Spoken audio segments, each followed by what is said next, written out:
Gokulam group chairman Gokulam ഗോപാലിനെ ED. ചെന്നൈയിൽ ചോദ്യം ചെയ്യുന്നു. ഗോകുലം ഗോപാലിനെ ഇ.ഡി. ചെന്നൈയിൽ വെച്ചാണ് ചോദ്യം ചെയ്യുന്നത്. കോടാമ്പകത്തെ Gokulam chit and finance corporate ഓഫീസിൽ വെച്ചാണ് ഗോകുലം ഗോപാലിനെ ഇ.ഡി. ഉദ്യോഗസ്ഥർ ചോദ്യം ചെയ്യുന്നത്.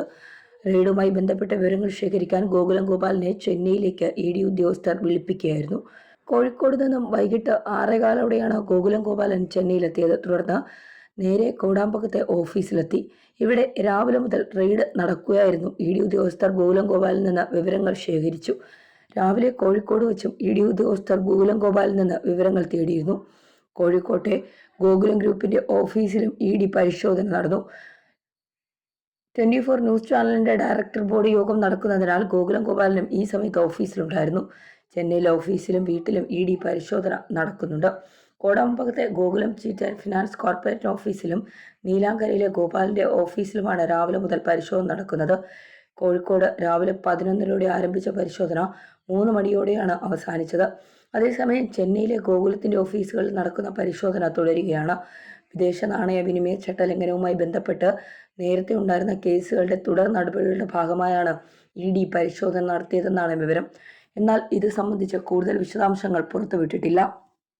ആദ്യം വടകരയിലെ വീട്ടിൽ വെച്ച് ചോദ്യം ചെയ്യാനായിരുന്നു നീക്കമെങ്കിലും ഗോകുലം ഗോപാലൻ കോഴിക്കോട് കോർപ്പറേറ്റ് ഓഫീസിലേക്ക് എത്തുകയായിരുന്നു. വെള്ളിയാഴ്ച രാവിലെ 11:30ഓടെയാണ് ചോദ്യം ചെയ്യൽ ആരംഭിച്ചത്. കുറച്ച് ദിവസം മുൻപ് ഗോകുലം കമ്പനിയിലേക്ക് വലിയൊരു തുക നിക്ഷേപം വന്നു. ആ തുക എവിടെ നിന്നാണ് വന്നത്, ഒരാളിൽ നിന്നാണ് തുക വന്നതുൾപ്പെടെയുള്ള കാര്യങ്ങളാണ് ചോദിച്ചതെന്നാണ് പ്രാഥമിക വിവരം. കോഴിക്കോട് നഗരത്തിലെ ഗോകുലത്തിന്റെ മറ്റു സ്ഥാപനങ്ങളിലും ഒരേ സമയം പരിശോധന നടത്തിയിരുന്നു. അതേസമയം ഗോകുലം സ്ഥാപനങ്ങൾ 3 മാസമായി നിരീക്ഷണത്തിലാണെന്നും കേരളത്തിൽ തമിഴ്നാട്ടിലുമായി 1000 കോടിയുടെ ക്രമക്കേട് നടന്നുവെന്നുമാണ് സംശയമെന്നും ഇ.ഡി. പറഞ്ഞു. അനധികൃതമായി വിദേശത്ത് സ്വത്ത് സമ്പാദിച്ചുവെന്നും സമീപകാല വിവാദങ്ങളുമായി പരിശോധനയ്ക്ക് ബന്ധമില്ല എന്നും ഇ.ഡി. വ്യക്തമാക്കി. എമ്പുരാൻ സിനിമ ദേശീയതലത്തിൽ വിവാദമായിരിക്കെയാണ് സിനിമയുടെ നിർമ്മാതാക്കളിലൊരാളായ ഗോകുലം ഗോപാലിനെ ഇ.ഡി. ചോദ്യം ചെയ്യാൻ തീരുമാനിച്ചത്.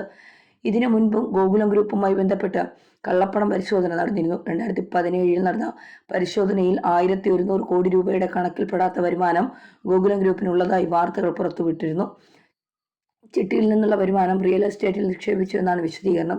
ഇതിന്റെ അടിസ്ഥാനത്തിൽ നികുതി ഇനത്തിൽ 330 കോടി രൂപയും നികുതി വെട്ടിച്ചതിനുള്ള പിഴയും അടയ്ക്കാൻ ഗോകുലം ഗ്രൂപ്പിനോട് ആദായ നികുതി വകുപ്പ് ആവശ്യപ്പെടുകയാണ് ചെയ്തത്. ഇതിനുശേഷം സിനിമാ നിർമ്മാണ രംഗത്തേക്ക് കടന്നപ്പോഴും ഗോകുലം നോട്ടപ്പുള്ളിയായി. അടുത്തിടെ നിരവധി തവണ ഇ.ഡി. ഗോകുലം ഗോപാലിനെ ചോദ്യം ചെയ്തിരുന്നു. മഞ്ഞുമൽ ബോയ്സ് സിനിമയെ മറയാക്കി കള്ളപ്പണം വെളുപ്പിച്ചു എന്ന ആരോപണം ഉയർന്നത് തമിഴ്നാട്ടിലെ വിതരണ ചുമതലയുണ്ടായിരുന്ന ഗോകുലം മൂവീസ് തിയേറ്ററുകളുമായി ഒത്തുകളിച്ചു കള്ളപ്പണം വെളുപ്പിച്ചെന്നാണ് ആക്ഷേപം. പ്രദർശനത്തിന് 5-6 മണിക്കൂർ മുമ്പ് തന്നെ ബുക്കിംഗ് ആപ്പിൽ ഹൗസ്ഫുള്ളായി കാണിക്കുന്ന ചില സിനിമകൾ പകുതിയിൽ അധികം ഒഴിഞ്ഞ സീറ്റുകളോടെ പ്രദർശിപ്പിക്കുന്നതിന്റെ ചിത്രങ്ങളും വീഡിയോകളും അടക്കമാണ് ഇ.ഡിക്ക് പരാതി ലഭിച്ചത്. കള്ളപ്പണം വെളുപ്പിക്കുക എന്ന ഉദ്ദേശത്തോടെ നിർമ്മിക്കുന്ന ഇത്തരം ചിത്രങ്ങൾ ഇറങ്ങുന്നതിന് മുൻപ് തന്നെ ലക്ഷക്കണക്കിന് രൂപയുടെ സൗജന്യ ടിക്കറ്റുകൾ ലോബിയുടെ കൈവശമെത്തും. ഇത് മുഴുവൻ ഈ സിനിമയുടെ യഥാർത്ഥ ടിക്കറ്റ് കളക്ഷനായി കണക്കിൽ വരും എന്നതാണ് തന്ത്രം. ഇത്തരം ലോബിയുമായി സഹകരിക്കാൻ തയ്യാറാകാത്ത നിർമ്മാതാക്കളുടെ സിനിമകളെ തിയേറ്ററിൽ നിന്ന് പിൻവലിക്കാൻ ചരട് വലിക്കുന്നതായും പരാതിയിൽ ഉയർന്നിരുന്നു. മഞ്ഞുമൽ ബോയ്സിന്റെ മറവിൽ വൻ കള്ളപ്പണം വെളുപ്പിക്കൽ നടന്നെന്നാണ് ആക്ഷേപം. ഈ പശ്ചാത്തലത്തിലാണ് ഗോകുലത്തിന്റെ ഇ.ഡി. എത്തിയത്. അതേസമയം റിപ്പോർട്ടർ ചാനൽ ഉടമകളുമായുള്ള ഗോകുലം ഗോപാലിന്റെ സാമ്പത്തിക ഇടപാടുകളും ഇ.ഡി. പരിശോധിക്കുന്നുണ്ടെന്നാണ് റിപ്പോർട്ടുകൾ. എമ്പുരാൻ സിനിമയുടെ നിർമ്മാതാവ് കൂടിയാണ് ഗോകുലം ഗോപാലൻ.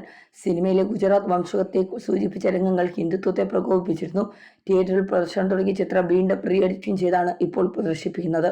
എമ്പുരാൻ സിനിമ റിലീസായതിന് പിന്നാലെ ഗുജറാത്ത് കലാപം ചിത്രീകരിക്കുന്ന രംഗങ്ങളുടെ പേരിൽ സംഘപരിവാർ നേതാക്കൾ കടുത്ത വിദ്വേഷ പ്രസ്താവനകളുമായി രംഗത്ത് വന്നിരുന്നു.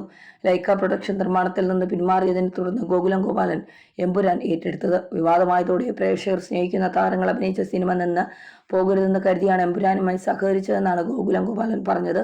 സിനിമ ആരെങ്കിലും വേദനിപ്പിച്ചിട്ടുണ്ടെങ്കിൽ അതിൽ വേണ്ട നടപടികൾ സ്വീകരിക്കാൻ സംവിധായകൻ പൃഥ്വിരാജിനോട് പറഞ്ഞിട്ടുള്ളതും സിനിമ എടുക്കുന്നത് ആരെയും വേദനിപ്പിക്കാനല്ല എന്ന് ഗോകുലം വിശദീകരിച്ചിരുന്നു.